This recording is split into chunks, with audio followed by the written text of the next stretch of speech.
Selamat pagi Bu Vivi dan teman-teman. Perkenalkan, saya Reza Ditya Hermawan dan hari ini saya akan membuka presentasi dari kelompok 5 mengenai Marketers, Ethics, and Social Responsibility. Kelompok 5 beranggotakan saya sendiri, Laude Kinandio Ramadan, Muhammad Hasan, Farel Hafiz Fatana Pribadi, dan Ika Krista, dan yang terakhir Ana Gracia. Table of contents dari presentasi kami. Yang pertama, kami akan membahas the importance of marketing ethics and social responsibility, lalu the wide-ranging abuse of consumers' privacy, lalu how marketers exploit and manipulate children and others, lalu the harm caused by misleading labels, lalu how marketers disguise advertisement, lalu the damage of false and misleading advertising, lalu kami juga akan membahas mengenai offensive communications, promoting socially beneficial causes, dan yang terakhir adalah consumers' ethical obligation. Dimulai dari learning objective 1, yaitu mengenai the importance of marketing ethics and social responsibility. Socially responsible marketing. Dalam konteks ini, kita harus memahami sebuah konsep, yaitu societal marketing, yang merupakan sebuah konsep pemasaran yang mengharuskan marketers untuk memenuhi kebutuhan dari target audience-nya dengan cara yang dapat memperbaiki, mempertahankan, dan meningkatkan kesejahteraan masyarakat. Dalam konteks ini, contohnya adalah kampanye pemasaran Unilever untuk Indonesia, di mana kampanye pemasaran ini menyampaikan pesan bahwa produk Unilever yang merupakan barang sehari-hari dan barang FMCG, fast moving consumer goods, dapat membawa dampak positif yang signifikan kepada para pedagang kecil, terutama mereka yang terkena dampak negatif dari pandemi COVID-19 ini. Dan juga pada kampanye ini, Unilever menyampaikan bahwa mereka memberikan bantuan finansial dan juga memfasilitasi para pedagang untuk merintis mereka berjualan secara online. Selanjutnya, mengenai marketing ethics. Marketing ethics ini merupakan prinsip moral yang menentukan perilaku marketers dalam memasarkan produknya. Di Indonesia, marketing ethics ini diatur pada Etika Pariwara Indonesia. Nah, Etika Pariwara Indonesia itu mencakup banyak hal.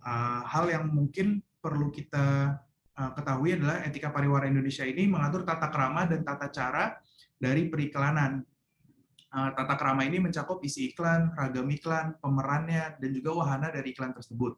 Sedangkan tata cara mencakup penerapan umum, produksi iklan, dan juga media periklanannya. Nah, berikut adalah contoh dari iklan yang tidak etis, tidak mengikuti aturan di Etika Pariwara Indonesia, dan iklan yang mengikuti Etika Pariwara Indonesia. Di kiri dapat dilihat ada iklan pompa Shimizu yang melanggar tata krama Etika Pariwara Indonesia, lebih spesifiknya pada poin 1.25 mengenai pornografi dan porno aksi. Nah, kenapa sih marketing ethics dan social responsibility ini penting untuk marketers? Yang pertama, sesuai dengan aturan dan regulasi. Jika marketers memasarkan sebuah produknya dengan cara yang etis dan juga social responsible, maka mereka juga akan sesuai dengan aturan dan regulasi yang berlaku. Pada konteks ini di Indonesia sesuai dengan Etika Pariwara Indonesia. Lalu juga dapat menghindari kontroversi dan unwanted attention. Dengan memiliki pemasaran yang etis dan juga social responsible, perusahaan atau marketers dapat menghindari kontroversi dan unwanted attention yang dapat dihasilkan jika mereka memasarkan dengan tidak etis. Lalu juga dengan memasarkan secara etis, marketers dapat mencapai tujuannya dan juga tujuan dari masyarakat atau society interest secara bersamaan. Dan juga yang terakhir dapat menciptakan persona baik perusahaan kepada target audience. Lalu lanjut mengenai learning objective 2, yaitu the wide-ranging abuse of consumers' privacy. Nah, eksploitasi privasi konsumen ini merupakan isu etis yang penting. Marketers terus mengembangkan cara untuk melacak konsumen yang memungkinkan mereka untuk menargetkan audiens yang semakin kecil dan semakin spesifik. Dan cara-cara yang dikembangkan oleh para marketers ini merupakan cara yang inovatif. Nah, pada learning objective ini kita akan melihat beberapa alat yang digunakan untuk mengeksploitasi privasi konsumen. Nah, yang pertama ini ada pada retailers dan smartphones. Retailers ini dapat mengumpulkan data perilaku pelanggannya, terutama menggunakan CCTV. Dan mereka tuh dapat melacak gender pelanggan, lalu apakah mereka itu pelanggannya sudah pernah datang atau belum, lalu berapa lama pelanggan tersebut berkunjung di bagian tertentu toko tersebut, dan juga berapa lama sih pelanggan tersebut melihat sebuah produk dan baru memutuskan untuk membelinya. Dan data-data tersebut dapat digunakan para marketers untuk menargetkan iklan kepada konsumen tersebut. Nah, lalu juga dapat menggunakan smartphones, dan ini juga menjadi alat yang sangat krusial bagi para marketers. Smartphone ini dapat melacak lokasi kita, interest kita, dan banyak hal lainnya. Marketers menggunakan location data, terutama menggunakan location data pada smartphone kita untuk mengenali kita atau membuat gambaran mengenai pergerakan kita juga. Misalnya kita sedang berada di daerah tertentu, maka marketers akan menargetkan iklan-iklan yang berhubungan dengan atau berjarak tidak jauh dari lokasi kita berada. Nah, selanjutnya adalah salah satu perusahaan yang paling kontroversial terhadap privasi konsumen, yaitu Facebook. Beberapa kasus Facebook yang merupakan concern pada consumer privacy, yang pertama adalah melakukan percobaan kepada para pelanggannya atau konsumennya tanpa memberitahukannya terlebih dahulu. Lalu juga Facebook pernah memanipulasi umpan berita berdasarkan data interaksi pengguna. Nah, lalu Facebook juga menentukan political bias dari para pengguna, sehingga kampanye politik dapat lebih efektif mencapai targetnya. Dan terakhir, Facebook ini juga pernah meluncurkan program bernama Beacon yang dapat melacak pembelian barang secara online dari para penggunanya. Sekian presentasi dari saya. Terima kasih. Dan selanjutnya akan dilanjutkan oleh teman saya. Selamat pagi teman-teman dan selamat pagi Bu Vivi. Hari ini saya Farah Hafiz Sultana pribadi akan menjelaskan sedikit tentang Learning Objective 3 dan Learning Objective 4. Sebelumnya saya akan menjelaskan tentang Learning Objective 3. Learning Objective 3 atau Understanding How Marketers Exploit and Manipulate Children and Others. Dalam LO ini kita akan melihat bagaimana seorang marketer bisa dan mengeksploitasi konsumennya. Nah, sebelum kita melihat bagaimana seorang marketer mengeksploitasi dan juga memanfaatkan konsumennya, kita perlu melihat karakteristik orang-orang yang mudah dieksploitasi. Nah, karakteristik ini nih terdiri dari 4 hal, yaitu minimnya edukasi, pendapatan yang rendah, umur yang tua, dan juga kurangnya kekuatan politik. Praktek eksploitasi yang sering ditemukan di dalam market itu tuh biasanya hanya ada 2, yaitu menargetkan anak kecil dan juga mendorong overspending dan irresponsible buying. Sebelum kita lanjut lebih jauh, ada pentingnya kita melihat kesempatan yang dihadirkan oleh perkembangan teknologi dan bagaimana marketer memanfaatkan kesempatan tersebut untuk dapat mengeksploitasi orang-orang yang mudah dieksploitasi. Nah, dalam hal ini kita melihat bagaimana perkembangan teknologi membuat anak-anak mengkonsumsi konten-konten yang ada di berbagai macam media itu lebih lama perharinya.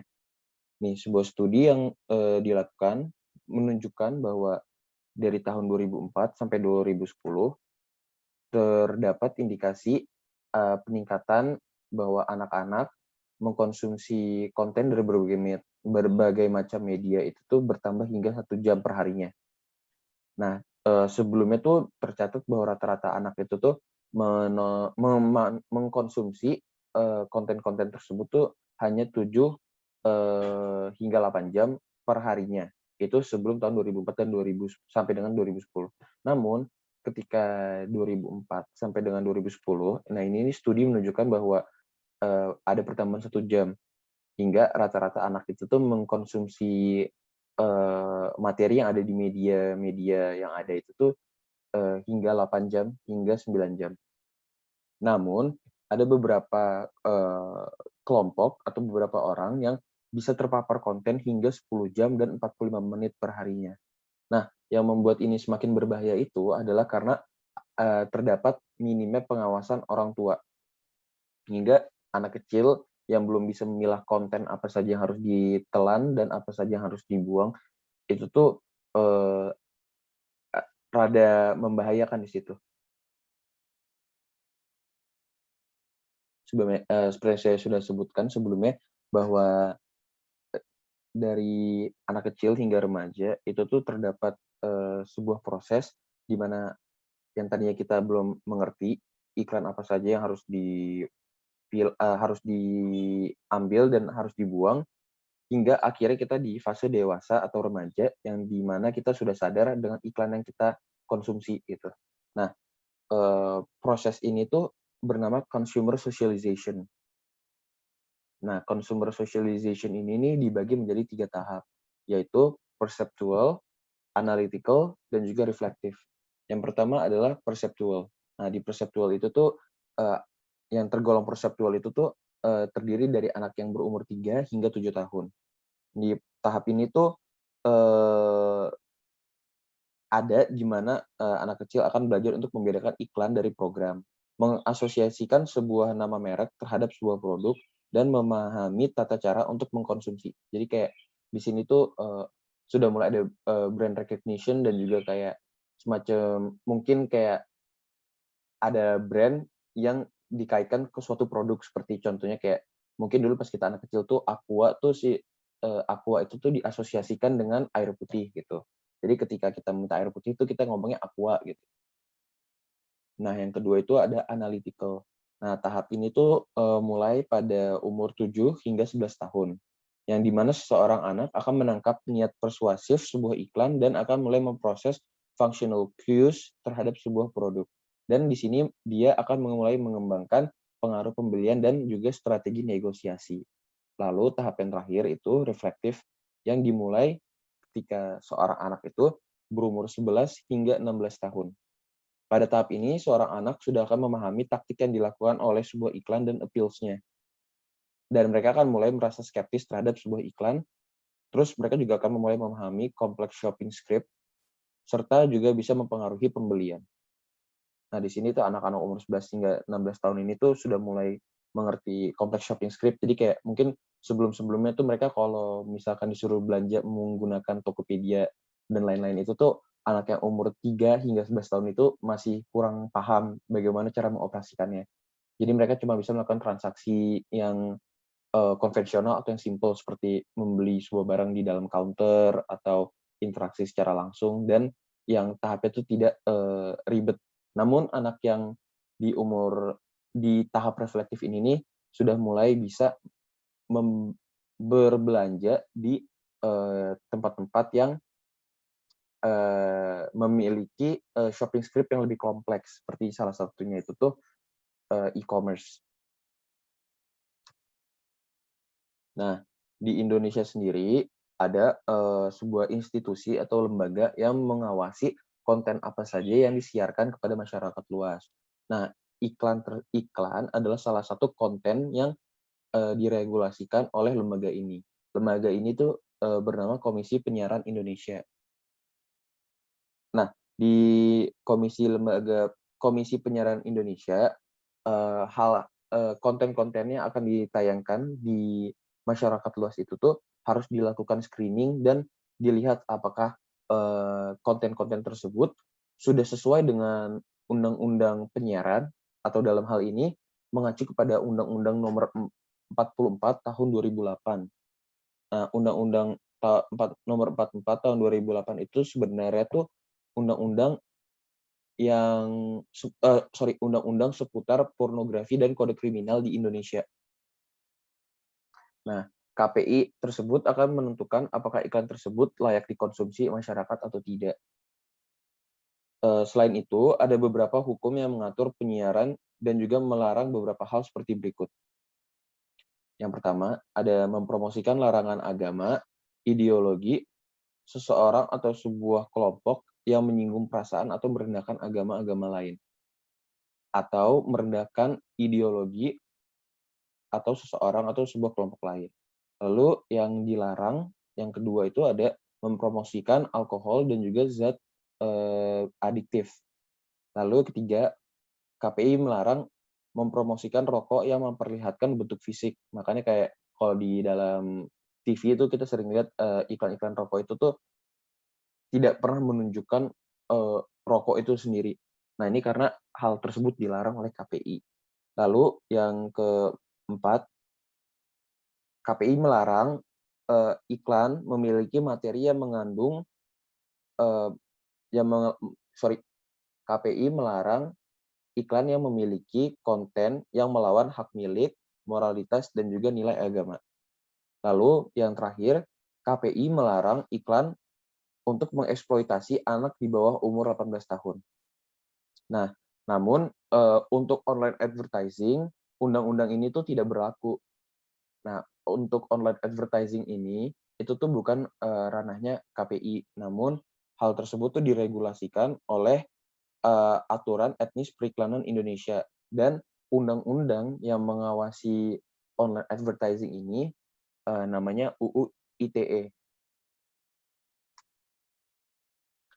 Nah, salah satu iklan yang mengeksploitasi di Indonesia itu tuh, iklan-iklan, eee, biasanya nih kalau kita lihat itu kan kayak ada anak-anak yang mengikuti beasiswa badminton dan juga, eee, beasiswa atlet lainnya. Nah, rata-rata, ke ajang-ajang olahraga ini tuh disponsori oleh, produsen rokok.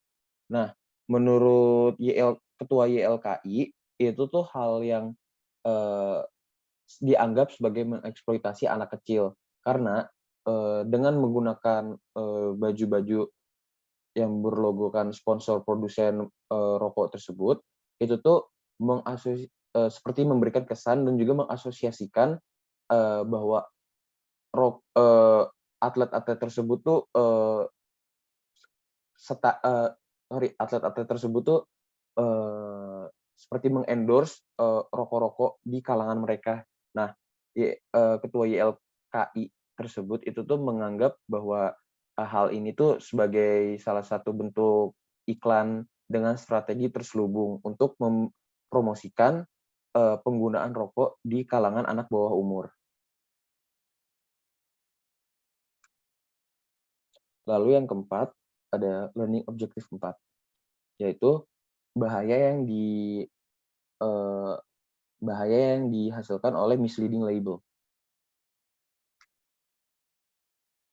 Jadi bahaya dari misleading label itu tuh, ketika kita sedang melihat sebuah nutritional fact atau kayak label nutrisi dari sebuah, eee, label nutrisi dari sebuah, produk, itu tuh kita kerap menemukan, di bawah, nutritional fact-nya, itu tuh ada serving size-nya kan.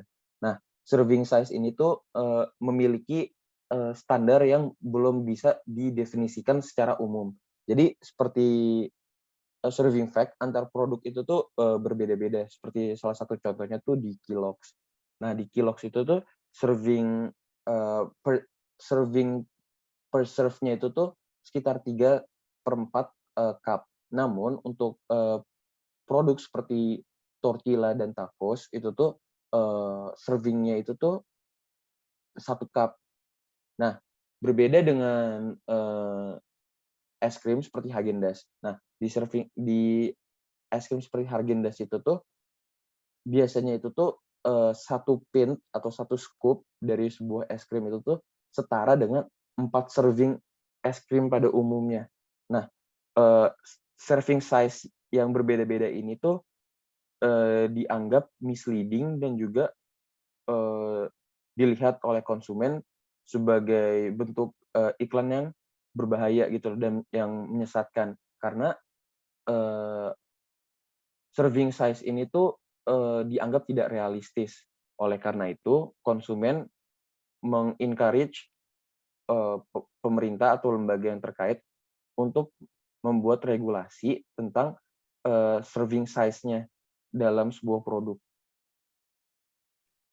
Nah, kenapa, marketers itu menggunakan, serving size yang berbeda-beda? Itu tuh sebenarnya kayak untuk meredam rasa bersalah konsumen ketika memakan produk mereka yang mungkin, jika dikonsumsi secara banyak itu tuh memiliki, dampak negatif. Nah, untuk mengurangi rasa bersalah konsumen ketika memakan produk mereka, nah, marketer itu tuh mengutak-atik serving size-nya.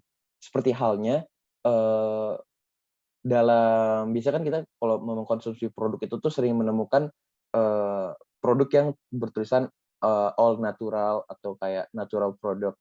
Nah, sebenarnya ini tuh ditaruh oleh marketer di dalam produk mereka, itu tuh karena marketer tuh melihat bahwa rata-rata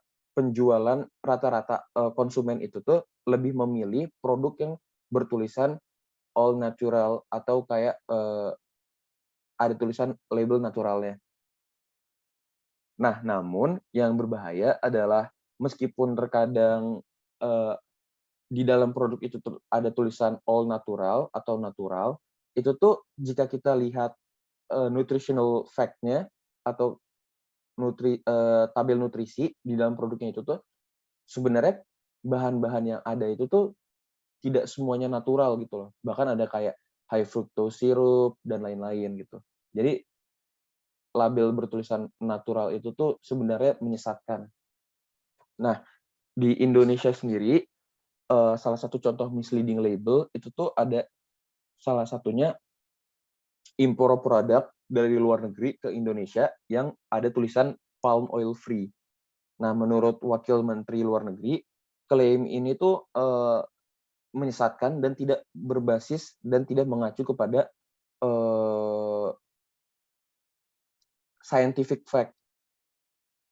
Jadi kan, di produk-produk yang mengimpor, produk mereka dengan label palm oil free ini tuh selalu berkata bahwa, palm oil itu tuh berbahaya bagi kesehatan manusia dan juga merusak bagi lingkungan.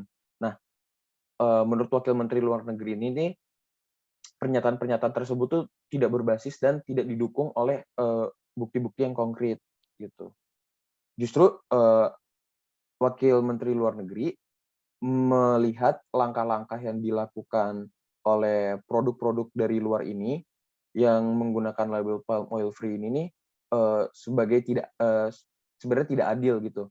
Karena dia merasa bahwa benefit-benefit yang dihadirkan oleh palm oil itu tuh sebenarnya banyak, cuman tidak sering diekspos kepada masyarakat aja. Seperti salah satunya, minyak sayuran yang diproduksi oleh kelapa sawit itu memiliki tingkat produktivitas 9 kali lebih tinggi dibandingkan sayur minyak yang lainnya.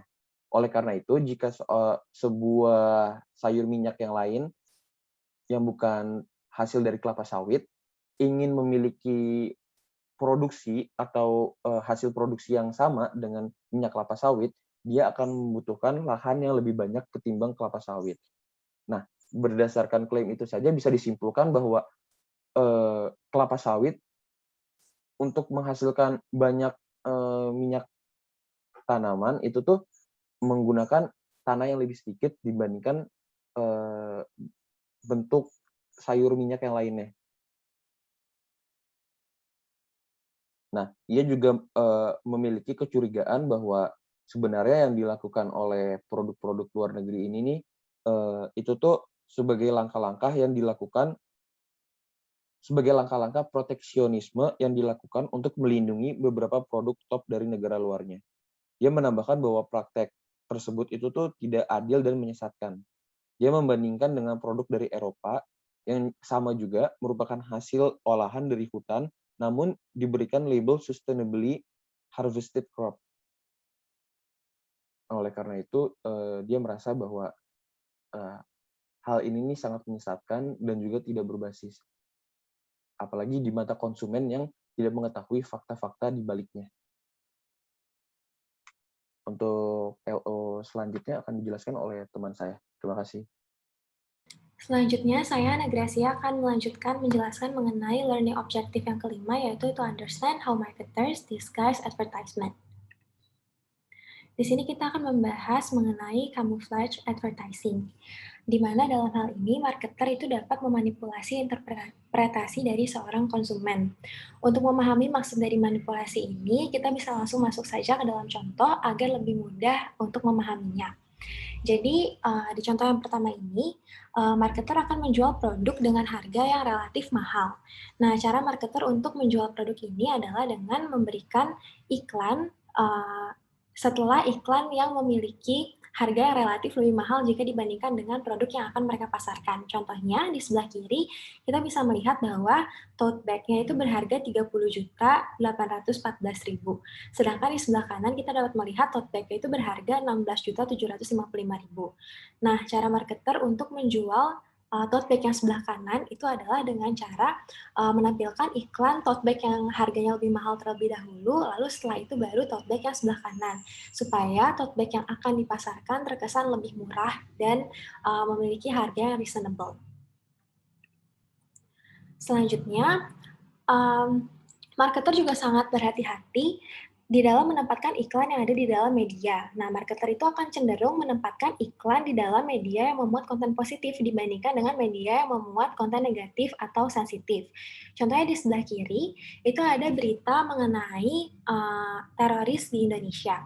Nah, kita bisa lihat bahwa iklan yang ditampilkan pada foto di sebelah kiri itu lebih sedikit jika dibandingkan dengan iklan yang ditampilkan di sebelah kanan, di berita yang sebelah kanan. Nah, di berita yang sebelah kanan itu memiliki vibes yang lebih positif karena di sini membahas mengenai tempat ngabuburit asik di Jakarta, seperti itu. Nah, dengan vibes yang positif ini, marketer berharap bahwa advertisement yang diberikan itu dapat lebih diterima oleh pembaca. Lalu selanjutnya ada crafty marketing strategy. Nah, saat ini tuh apa itu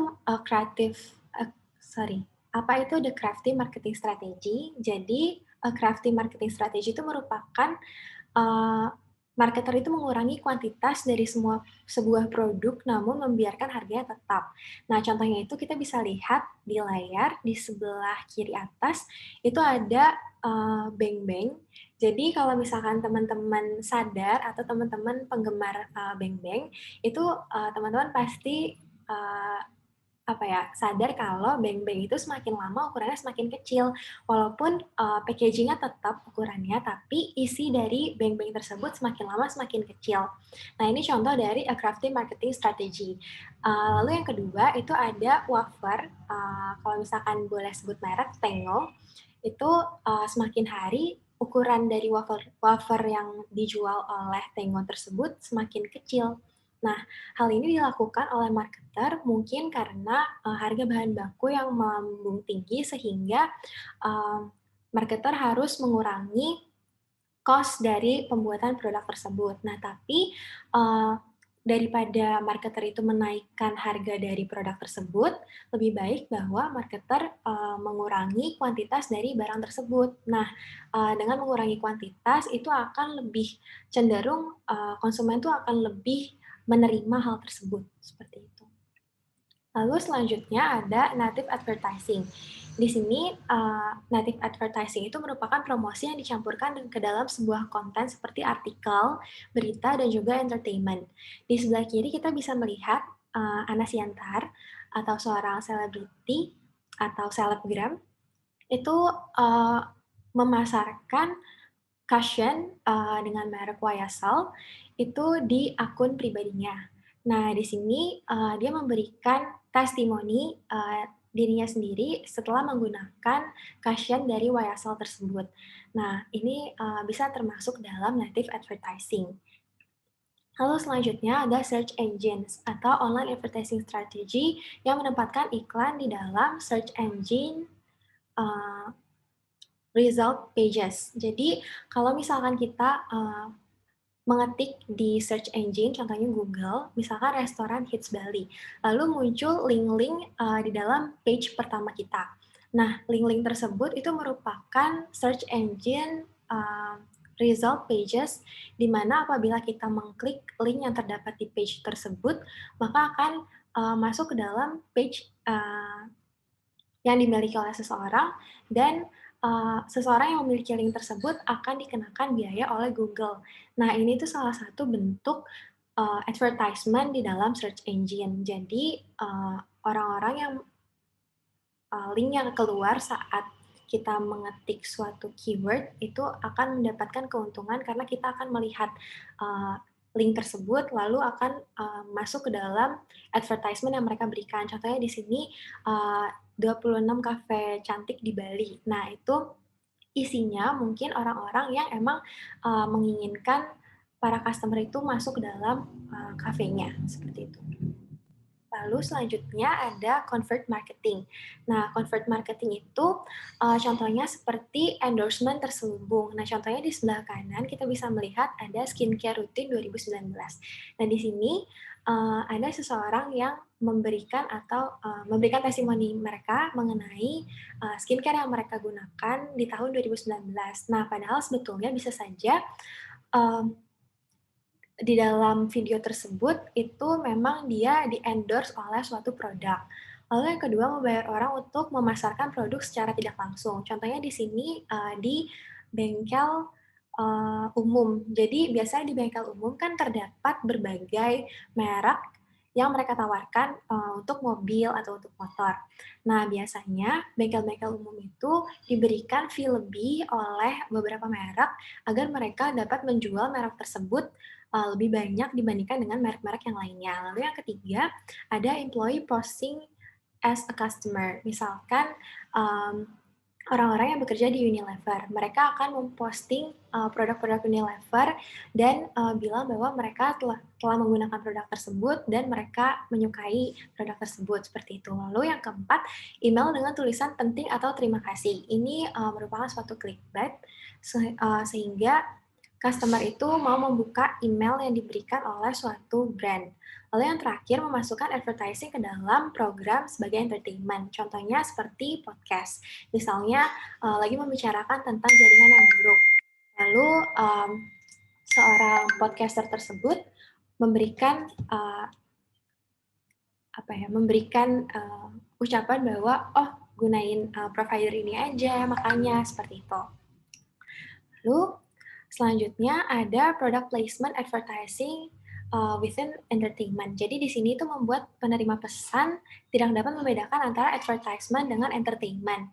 Di sini ada dua contoh. Yang pertama itu Kopiko di film Vincenzo, dan yang kedua Le Mineral di podcastnya Deddy Corbuzier. Jadi di sini di sebelah kiri kita dapat melihat bahwa Kopiko itu memberikan sponsor kepada film Vincenzo, namun kita tidak bisa membedakan antara advertisement dengan entertainment-nya tersebut karena memang Kopiko ini berada di dalam film tersebut. Lalu yang kedua, itu Le Mineral di podcast Deddy Corbuzier. Jadi di sini, Deddy Corbuzier ini sedang membuat podcast bersama dengan Luna Maya, namun terdapat botol Le Mineral di mejanya Deddy Corbuzier. Jadi di sini tuh ingin mengadvertisingkan suatu barang, tapi tidak ingin terkesan bahwa sedang melakukan advertisement. Seperti itu. Selanjutnya akan dijelaskan oleh teman saya. Terima kasih. Assalamualaikum warahmatullahi wabarakatuh. Selamat pagi Bu Vivi dan teman-teman semuanya. Perkenalkan, saya Kinandio Ramadan akan menjelaskan tentang LO6 di chapter 15, yaitu False and Misleading Advertising. Masuk ke bahasan pertama, yaitu tentang ethical issue dan perspektif dari konsumen. Isu etis yang berhubungan dengan advertising itu berfokus pada dua hal. Yang pertama itu adalah akurasi dari informasi yang diberikan dan juga potensi pesan iklan yang bersifat persuasif itu akan memberikan kesesatan atau misleading bagi konsumennya. Sebenarnya juga misleading atau kesesatan itu tergantung pada persepsi dan sebagaimana reasonable seorang konsumen tersebut. Contoh, ada iklan yang menyatakan bahwa brand dia atau brand A itu adalah brand terbaik pada industrinya, dan itu merupakan iklan yang justru dapat diterima karena terminologi terbaik itu tidak memiliki cara yang kredibel untuk ditentukan, untuk diukur kata terbaik itu. Oleh karena itu, iklan tersebut bersifat generally understandable gitu, dan tidak memiliki bukti yang saintifik. Memang dalam menentukan iklan yang misleading itu cenderung kompleks, karena untuk seberapa menyimpang dan misleadingnya sebuah iklan itu susah sekali untuk diukur. Lalu ini ada contoh dalam gambar pertama, yaitu terdapat iklan yang saya rasa pemahamannya umum, yaitu Gillette alat cukur bagi pria yang mengatakan the best a man can get, atau bahasa Indonesianya yang terbaik yang bisa didapatkan seorang pria. Yang sebenarnya terbaik itu atau the best yang Gillette katakan itu bagi orang-orang itu tidak dapat diukur dan tidak memiliki standar yang objektif, sehingga pesan dalam iklan ini dinilai acceptable dan tidak misleading. Lalu selanjutnya tentang lembaga dan regulasi. Membahas tentang regulasi yang mengatur kasus ini atau iklan yang misleading, terdapat istilah Truth in Advertising Laws, adalah hukum yang didesain untuk melindungi konsumen dari false advertising atau iklan yang salah dan sesat. Di Amerika itu terdapat lembaga yang menjadi supervisi untuk hal ini, untuk false advertising, bernama FTC, atau Federal Trade Commission, yang bertanggung jawab untuk pengiklanan. Dan di Indonesia ini juga ada supervisinya. Banyak sekali lembaga non-pemerintah, seperti contohnya ada Badan Pengawas Periklanan atau BPP, ada juga Yayasan Lembaga Konsumen, ada Lembaga Perlindungan Konsumen Swadaya Masyarakat atau LPKSM, dan masih banyak lembaga non-pemerintah lain. Dan pemerintah juga memiliki lembaga yang resmi, yaitu bernama BKPN, atau Badan Perlindungan Konsumen Indonesia. Dan terdapat juga aturan atau regulasi yang ada di Indonesia itu berlandaskan pada Undang-Undang Nomor 8 tahun 1999 mengenai perlindungan konsumen. Ini undang-undang ini secara garis besar memuat hak dan kewajiban konsumen dan pelaku usaha. Dan undang-undang ini memberikan proteksi agar konsumen tidak memperoleh barang atau jasa yang tidak sesuai dengan kesepakatan, dan dalam konteks ini tidak sesuai yang dijanjikan dalam iklan gitu. Jadi mengurangi praktik dari iklan yang misleading. Dan juga terdapat aturan etis, yaitu Etika Pariwara Indonesia atau Etika Periklanan Indonesia, yang memuat Code of Conduct dan juga Code of Practices untuk periklanan yang ada di Indonesia. Dan ini Etika Pariwara Indonesia ini menjunjung 3 poin yang diangkat untuk iklan. Yang pertama itu iklan harus jujur, benar, dan bertanggung jawab. Lalu iklan itu harus dapat bersaing secara sehat, dan iklan itu melindungi khalayak. Dan aturan-aturan ini itu ditujukan untuk menjaga konsumen dari yang namanya deceptive advertising, yaitu klaim iklan marketing yang menyesatkan konsumen.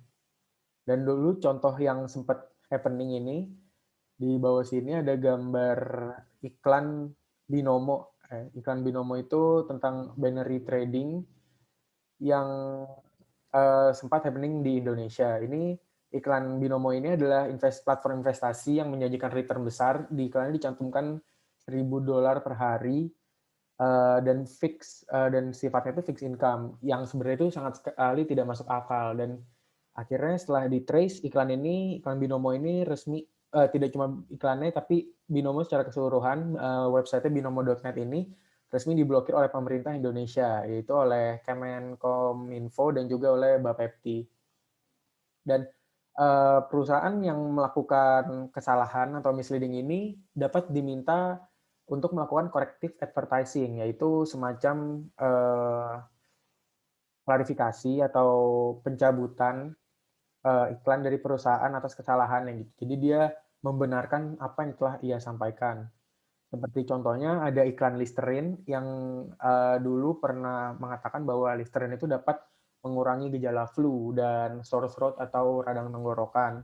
Dan oleh FTC, iklan Listerine tersebut diminta dikoreksi atau diminta untuk melakukan corrective advertising.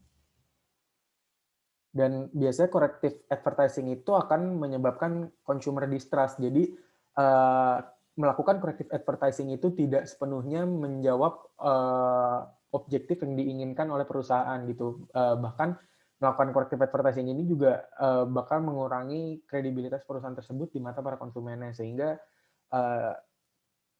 misleading itu memang membawa banyak konsekuensi di kegiatan selanjutnya. Lalu selanjutnya ada 3 categories of violation, yaitu violations yang terjadi di industri medis ya. Jadi untuk kegiatan promosi ini banyak sekali violations yang terjadi di dunia pemasaran medis. Ada 3 major categories atau 3 kategori utama dalam violation ini. Yang pertama adalah unsubstantiated effectiveness claims, yaitu klaim yang melebihkan manfaat yang berlebihan dari penggunaan brand ini, yang melebihkan efektivitas dari obat ini melebihi cakupan manfaat obat yang sebenarnya gitu. Lalu selanjutnya ada omitted risk information, yaitu adalah violation yang kegiatan itu menutupi risiko atau efek samping dari pemakaian suatu obat. Bentuknya itu bisa menggunakan kalimat efek samping yang dengan bahasa yang tidak jelas atau dengan huruf yang tidak jelas. Dan yang terakhir ada unsubstantiated superiority claims yang menyatakan bahwa obat tersebut itu lebih baik daripada obat lainnya, dan itu tanpa menggunakan bukti yang jelas. Ada contoh advertising-nya, ini bukan obat, namun ini berkaitan dengan manfaat kesehatan. Yang pertama itu ada Nestle, yaitu sereal atau bukan sereal, ini adalah Kids Essential, yang mengaklaim bahwa mereka itu dapat mengurangi gejala flu, sehingga dapat mengurangi potensi anak-anak itu untuk bolos sekolah, yang itu jauh sekali dan tidak dapat diukur. Susah sekali untuk diukur dari penggunaan sereal, dari pemakaian sereal Kids Essentials ini. Lalu selanjutnya juga ada iklan Nuvo, yang menurut saya misleading dan menggunakan violation-nya, karena di situ dicantumkan bahwa Nuvo itu menciptakan hari-hari anti kuman, yang mana ini termasuk unsubstantiated effectiveness claim, bahwa penggunaan sabun mandi atau sabun cuci tangan atau sabun ini dapat menciptakan hari-hari anti kuman, yang sebenarnya anti kuman itu tidak sebenarnya kuman itu tidak dapat dihindarkan, sehingga sabun ini melebih-lebihkan manfaat yang seharusnya ada. Sekian dari saya, selanjutnya dilanjutkan oleh LO7. Assalamualaikum warahmatullahi wabarakatuh. Halo teman-teman semua. Saya Muhammad Hasan. Hari ini saya akan menjelaskan Learning Objective 7 yang membahas to understand offensive communications. Apa itu offensive communications? Offensive communications adalah sebuah komunikasi yang dapat mengganggu atau mencoba mengganggu kedamaian, ketenangan, atau hak privasi siapapun tanpa tujuan komunikasi yang sah. Offensive communication ini seringkali terjadi dalam kegiatan pemasaran. Hal ini terlihat dari banyaknya pesan pemasaran yang menyampaikan stereotip yang tidak diinginkan secara sosial yang disertai dengan gambar-gambar terkait. Ini juga diimplementasikan dalam penggunaan tema yang tidak pantas dalam periklanan dan juga beberapa iklan yang dapat menyebabkan perilaku yang tidak diinginkan. Untuk memahami dan menjelaskan offensive communication lebih lanjut, saya akan menjelaskan hal ini dalam dua contoh yang terjadi di Indonesia, yaitu pertama kasus yang dialami Grab dan juga kasus yang dialami Lifebuoy dalam mengadakan kegiatan pemasaran mereka, yaitu beriklan. Yang pertama yaitu iklan zombie dari Grab Indonesia. Nah ini itu kasusnya seperti apa sih? Nah ini bermula dari iklan #pilih aman yang berdurasi 45 detik yang mendapat kecaman dari netizen karena dianggap melecehkan jasa ojek tradisional. Nah, kenapa sih dianggap melecehkan jasa ojek tradisional? Nah, ini bisa dilihat dari iklan ini digambarkan dengan menampilkan remaja perempuan yang bernama Dinda lagi berjalan, namun tiba-tiba sekujur tubuhnya berdarah seperti akibat kecelakaan.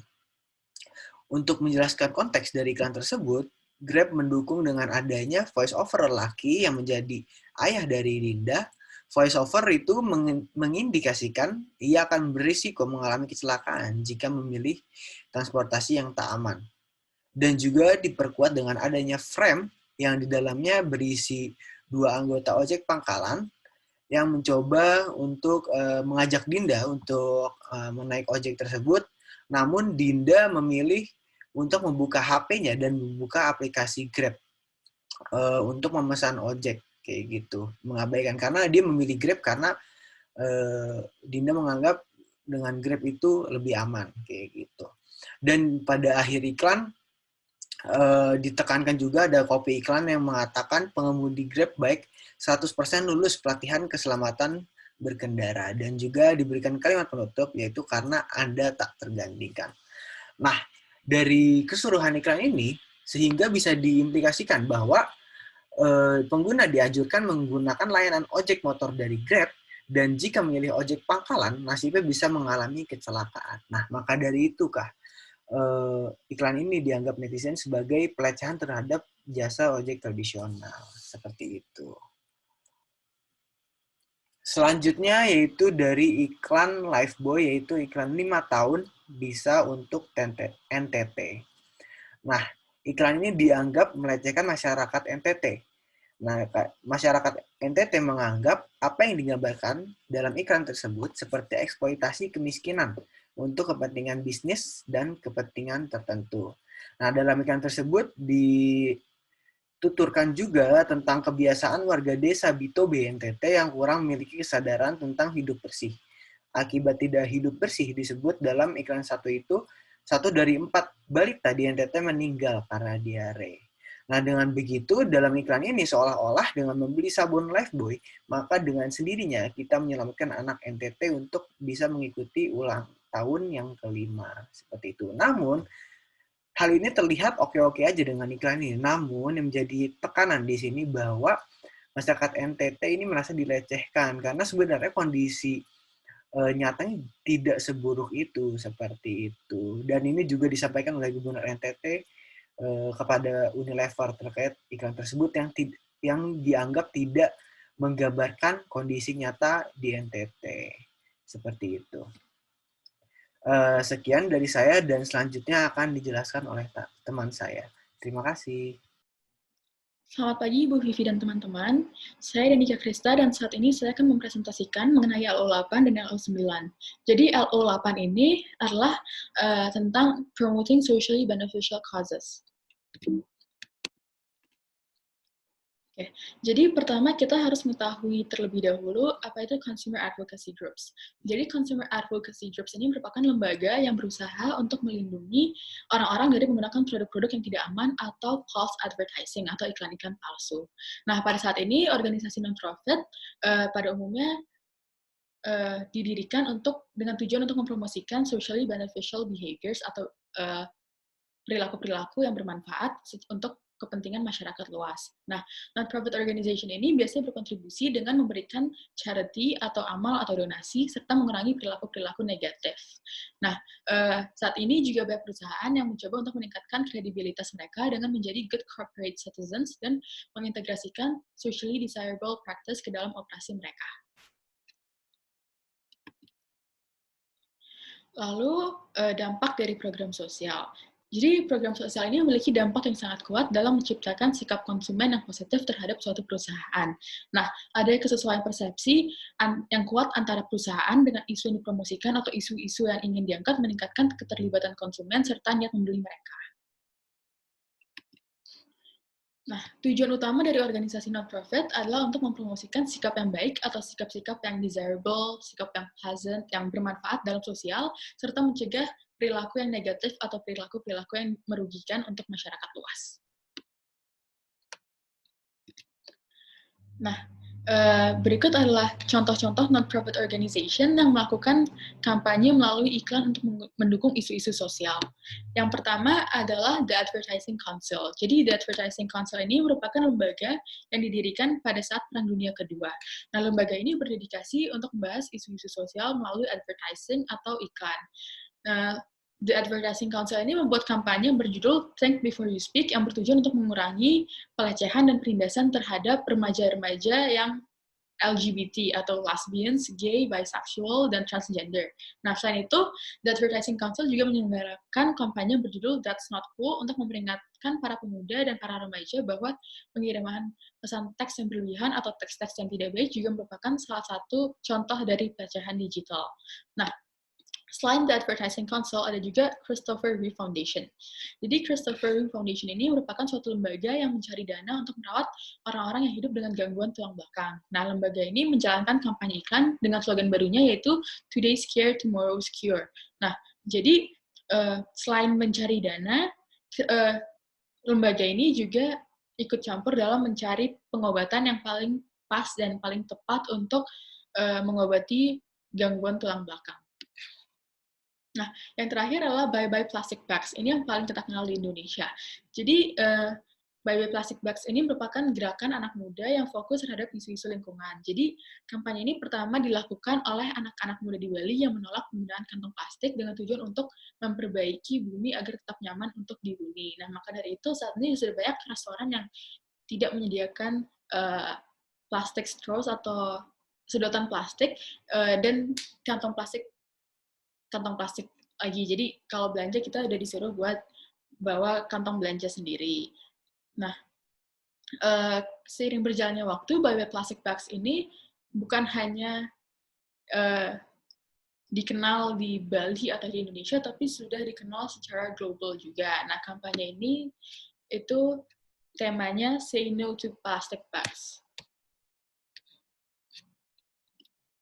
Oke, selain organisasi non-profit, ada juga cost-related marketing. Jadi, cost-related marketing atau CRM ini dilakukan saat perusahaan berkontribusi untuk menyumbangkan sebagian dari pendapatan mereka untuk mendukung isu-isu sosial. Nah, contoh-contoh perusahaan yang melakukan CRM, yang pertama adalah Hertz. Jadi, Hertz ini merupakan car rentals atau penyewaan mobil. Jadi, iklan ini meminta konsumen untuk menyewa mobil di Hertz, sehingga perusahaan dapat menawarkan penyewaan gratis kepada pasukan-pasukan atau tentara-tentara yang baru kembali dari pertempuran di luar negeri. Nah, selain Hertz, ada juga fashion designer seperti Ralph Lauren dan Armani. Jadi, mereka menyumbangkan sebagian dari pendapatan mereka untuk penelitian terhadap penyakit AIDS. Nah, selain itu, perusahaan kosmetik juga suka ikut campur untuk mendukung isu sosial. Nah, jadi perusahaan kecantikan atau perusahaan kosmetik ini biasanya memperingati bulan kesadaran kanker payudara nasional pada bulan Oktober. Nah, jadi pada bulan Oktober ini biasanya banyak perusahaan kecantikan atau perusahaan kosmetik yang membuat produk-produk pink ribbon. Jadi, produk pink ribbon ini nanti penghasilannya akan dialokasikan untuk diamalkan atau didonasikan kepada penderita kanker payudara sebagai salah satu bentuk atau salah satu cara untuk mendukung dan mensupport mereka. Nah, selain perusahaan kosmetik, ada juga perusahaan teknologi, yaitu Apple. Jadi, Apple membuat product red untuk meningkatkan kesadaran dan membantu donasi untuk mendanai program pengobatan HIV dan AIDS di negara-negara di Afrika. Nah, seperti yang kita ketahui saat ini tuh Apple biasanya kalau misalnya meluncurkan suatu produk, pasti dia juga membuat produk yang memiliki variasi warna. Nah, dan salah satu warnanya biasanya berwarna merah. Nah, produk yang warna merah ini merupakan Apple Product Red. Jadi 100% dari pembelian kita terhadap Apple Product Red ini akan disumbangkan langsung untuk mendanai program pengobatan HIV dan AIDS di Afrika. Nah, selain itu yang sering kita kenal di Indonesia adalah WALS. Jadi, Unilever menyelenggarakan program WALS Berbagi 1000 Kebaikan bersama Vianeta. Jadi, program ini bertujuan untuk membantu menyekolahkan anak-anak yang kurang mampu dengan data yang sudah didapatkan dari hasil penjualan es krim ini. Jadi, melalui program ini, WALS akan menyumbangkan Rp1.000 dari setiap kotak es krim yang sudah terjual.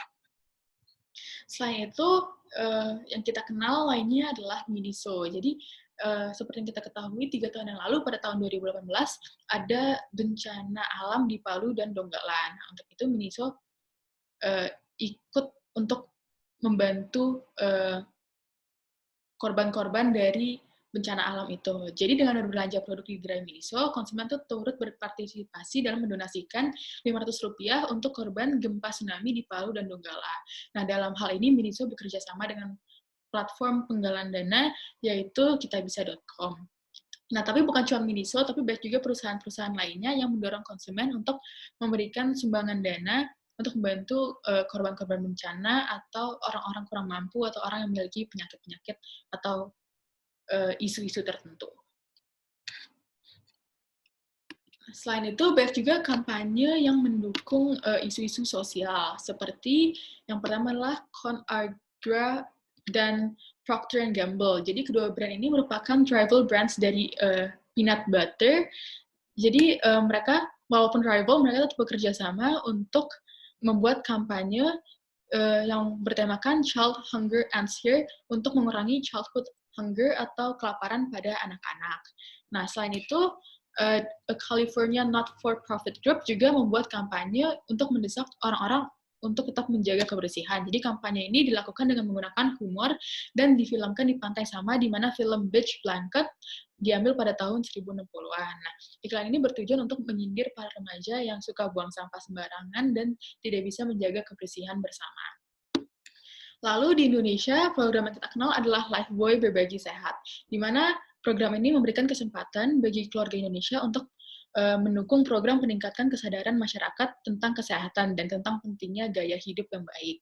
Nah, konsumen dengan membeli Lifebuoy, konsumen secara otomatis memberikan sumbangan Rp10 pada setiap pembelian sabun batang Lifebuoy. Nah, lalu hasilnya ini akan didonasikan untuk membantu siswa-siswa yang kurang mampu.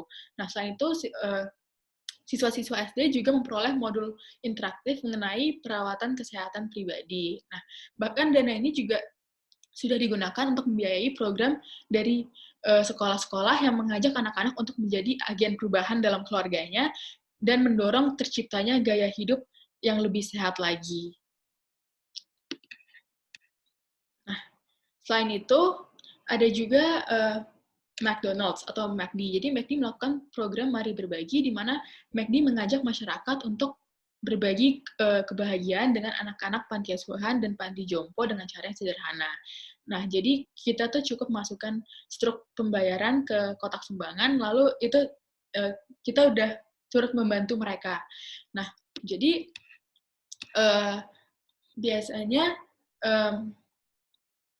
jadi McD itu menyumbangkan 2,5% dari total nilai struk yang sudah kita masukkan tadi, yang sudah dikumpulkan juga dengan struk-struk orang lain dalam bentuk produk Happy Meal dan paket nasi. Nah, lalu makanan ini akan diberikan kepada yayasan yang berada di sekitar lokasi McD itu.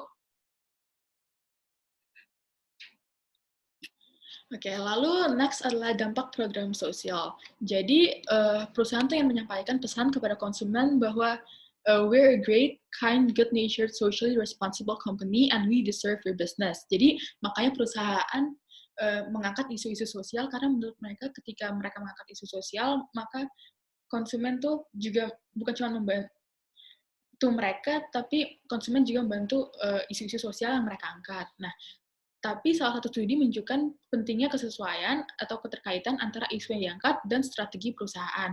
Karena keterkaitan yang rendah ini dapat merusak citra perusahaan. Di sisi lainnya, iklan dengan pesan yang berhubungan dengan isu yang diangkat menimbulkan sikap konsumen yang lebih baik dan lebih positif lagi. Nah, salah satu contohnya adalah Children's Defense Fund yang mendesak remaja atau pemuda untuk mengambil tindakan pencegahan terhadap kehamilan yang tidak diinginkan. Nah, jika kita lihat, lembaga ini berkaitan dengan isu yang mau diangkat, yaitu aborsi. Dikarenakan lembaga ini bertujuan untuk menjaga dan mendukung anak-anak. Makanya mereka menolak aborsi dan melakukan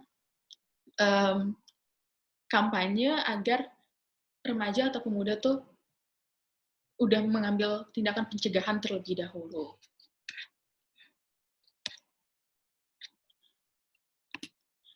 Oke, lalu lanjut ke dalam LO9, yaitu mengenai Consumers Ethical Obligations.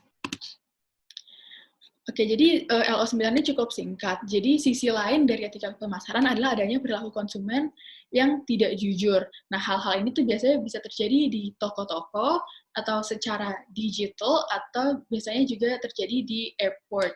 Nah, biasanya kalau di toko-toko itu pembeli itu pura-pura mengembalikan barang yang sudah digunakan dengan alasan adanya kecacatan barang. Padahal barang itu udah mereka beli, baik-baik aja, dan udah mereka gunakan. Tapi misalnya mereka sudah bosen atau cuman emang pengen dipakai sekali aja, jadi mereka balikin. Nah, hal ini membuat banyak toko yang mulai membuat peraturan yang lebih ketat atau policies yang lebih ketat mengenai pengembalian barang.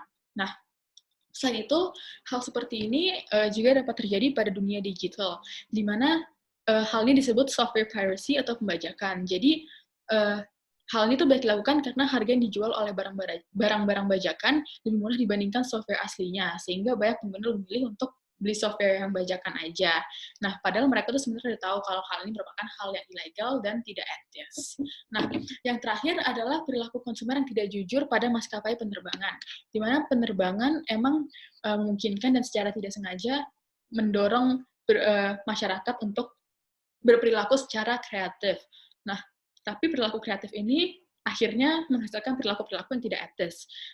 Sebagai contoh, untuk menghindari biaya bagasi, penumpang biasanya menggunakan vacuum seal bags di dalam carry-on bags. Jadi, mereka memvakum baju-baju mereka sehingga menyusut dan menjadi lebih kecil dan muat dimasukkan ke dalam carry-on bags atau tas kabin. Jadi, mereka tidak perlu untuk membayar biaya tambahan lagi untuk biaya bagasi. Nah, selain itu, ketika penerbangan dibatalkan, misalnya karena cuaca buruk, nah beberapa penumpang memilih untuk tinggal bersama teman-teman mereka atau tinggal di rumah teman-teman mereka, sehingga mereka tidak perlu mengeluarkan biaya tambahan untuk penginapan, tapi kemudian mereka memberikan tagihan-tagihan dari hotel-hotel mahal kepada maskapai penerbangan itu.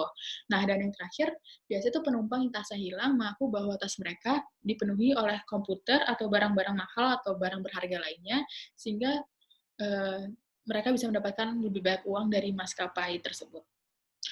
Jadi, ya hal-hal tersebut merupakan contoh-contoh perilaku tidak etis yang dilakukan oleh pembeli atau konsumer.